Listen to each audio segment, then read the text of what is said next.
बहुत समय पहले की बात है। पालमपुर में एक धनी साहूकार रहता था। उसके 4 बेटे थे। चारों का विवाह हो चुका था। चारों बेटे और 3 बहुएं तो साधारण बुद्धि के थे, लेकिन छोटी बहू दुर्गा बड़ी चतुर और बुद्धिमान थी। साहूकार को अपनी छोटी बहू पर बड़ा भरोसा था।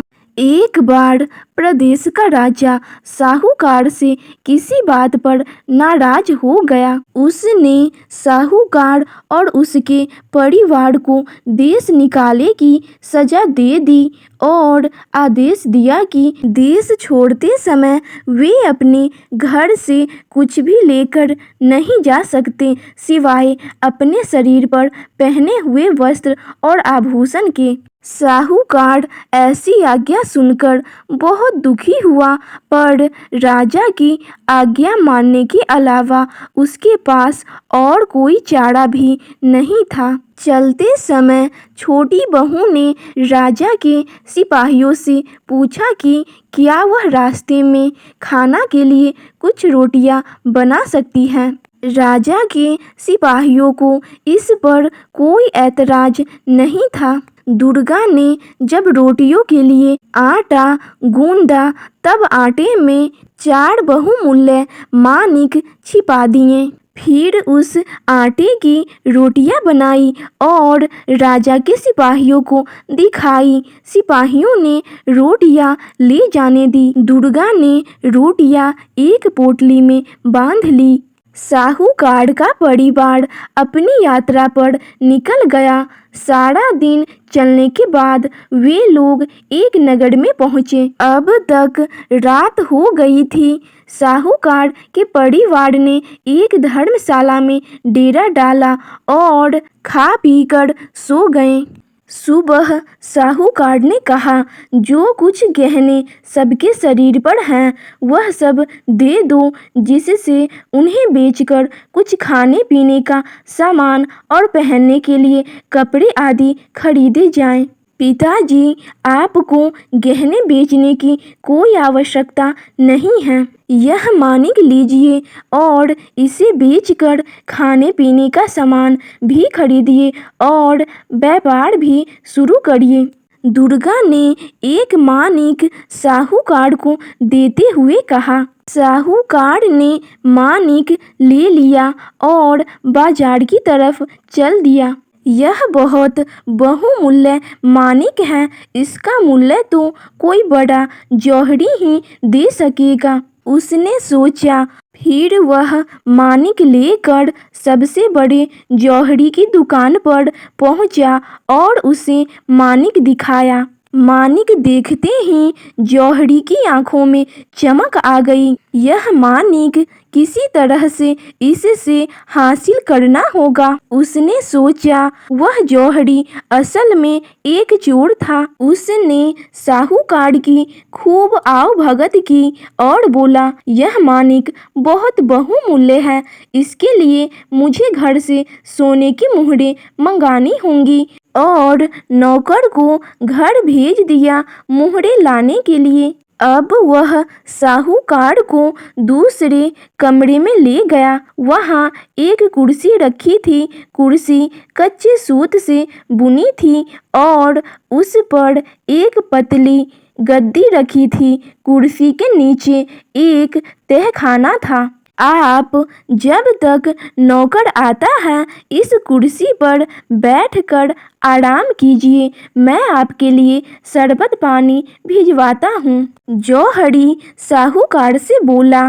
साहूकार कुर्सी पर बैठ गया। उसके बोझ से कच्चे सूत के धागे टूट गए और वह तहखाने में गिर गया। जौहरी ने झटपट तहखाने के मुंह पर एक बड़ा पत्थर रख दिया और बाहर निकल आया। माणिक उसने अपनी तिजोरी में रख दिया।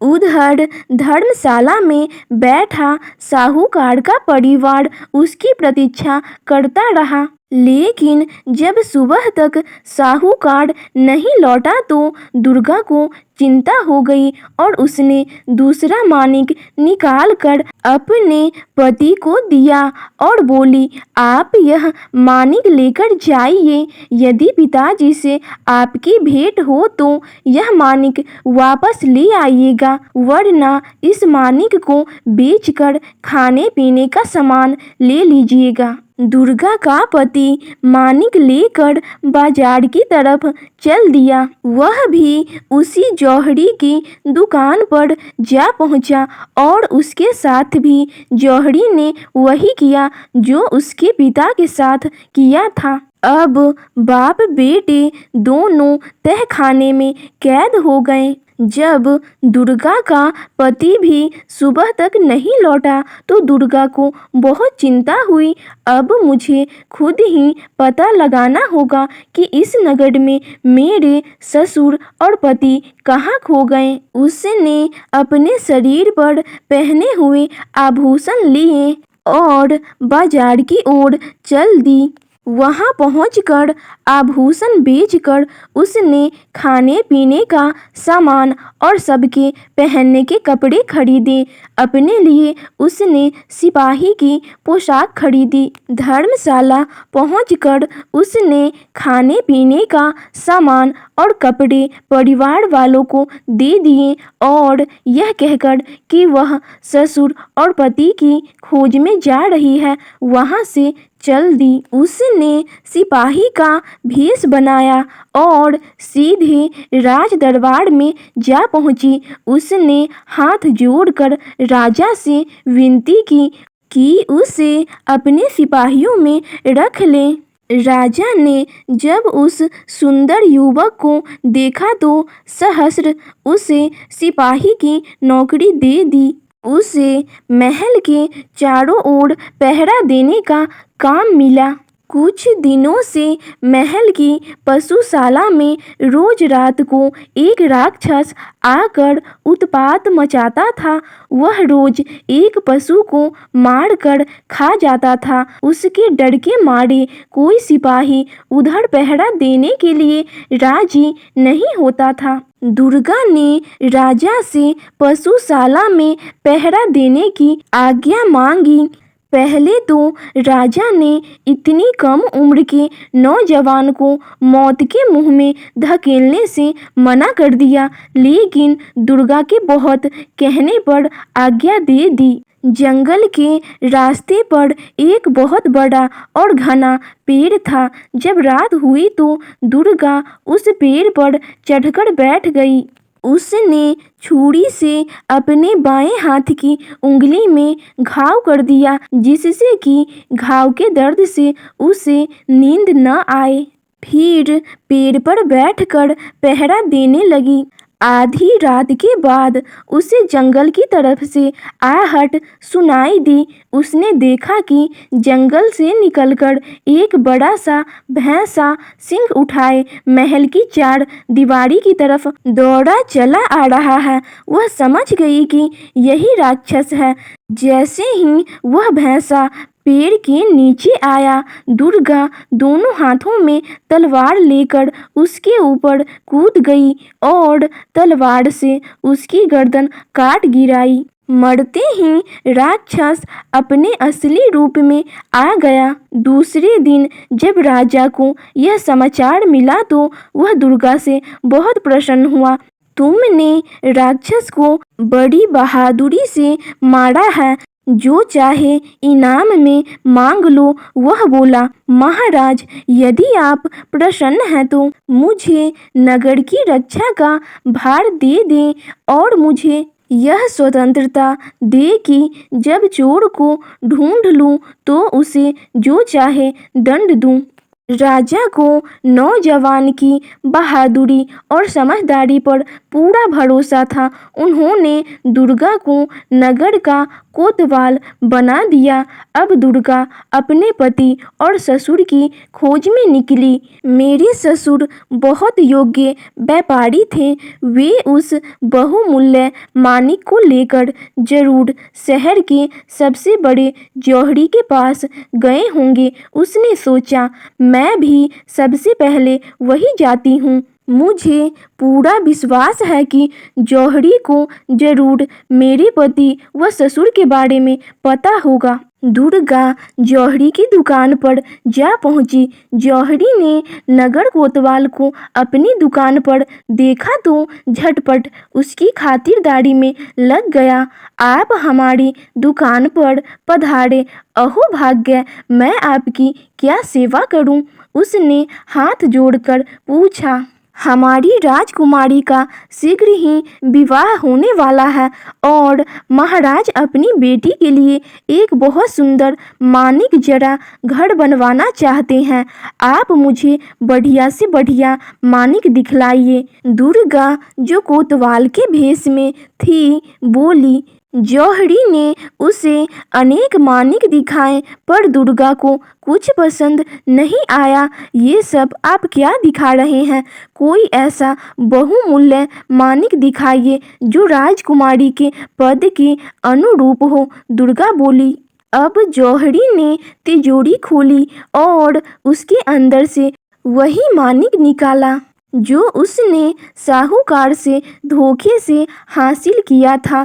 उस मानिक को देखते ही दुर्गा पहचान गई। यह वही मानिक है जो उसके ससुर बाजार लेकर गए थे। सिपाहियों, पकड़ लो इसे। यह कोई जौहरी नहीं बल्कि एक चोर है। दुर्गा ने आज्ञा दी। जल्दी बताओ, जिस साहूकार से तुमने यह मानिक छीना है उसे कहाँ रखा है? मैं किसी साहूकार को नहीं जानता और यह मानिक मेरा है। जौहरी बोला। ठीक है, अगर तुम सच नहीं बोलते तो मैं तुम्हारा सिर अभी धड़ से अलग करता हूँ। मुझे महाराज ने पूरी छूट दी है। अपराधी को जो चाहे दंड दूं। इतना कहकर दुर्गा ने तलवार निकाल ली। अब जौहरी घबराया। लगता है कोतवाल को सब पता है, उसने सोचा। फिर वह दुकान के बाहर भागने लगा। सिपाहियों ने उसे पकड़ लिया और रस्सी से बांध दिया। दुर्गा दुकान की तलाशी लेने लगी। दूसरे कमरे में उसे बड़ा सा पत्थर दिखाई दिया। उसने सिपाहियों से पत्थर हटाने के लिए कहा। पत्थर हटाया गया। तहखाने में साहूकार और उसका बेटा अधमरी हालत में पड़े थे। दुर्गा सबको लेकर दरबार में पहुंची और राजा को सब कुछ बताया। मेरी नगर का सबसे बड़ा जौहरी चोर है। राजा के क्रोध का कोई ठिकाना न था। उसने फौरन उसे कारागार में डलवा दिया। राजा अपने इस युवक कोतवाल की वीरता और बुद्धिमत्ता से बहुत प्रभावित हुआ। इस वीर युवक को तो मेरा दामाद होना चाहिए। उसने अपनी पुत्री के विवाह का प्रस्ताव दुर्गा के सामने रखा। महाराज, मैं ऐसा नहीं कर सकता, मुझे क्षमा करें। उसके बाद दुर्गा ने अपना सिपाही का भेष उतारा और अपने असली रूप में आ गई। फिर हाथ जोड़कर राजा के पैरों पर गिरकर उसे बताया कि किस तरह उसने सिपाही का भेष अपने ससुर और पति का पता लगाने के लिए धारण किया था। राजा उसकी बुद्धिमत्ता पर चमत्कृत रह गया। उसने न केवल दुर्गा को क्षमा कर दिया बल्कि उसके ससुर को नगर में व्यापार करने की स्वतंत्रता भी दे दी। तो आपको यह कहानी कैसी लगी? कमेंट सेक्शन में ज़रूर बताइएगा।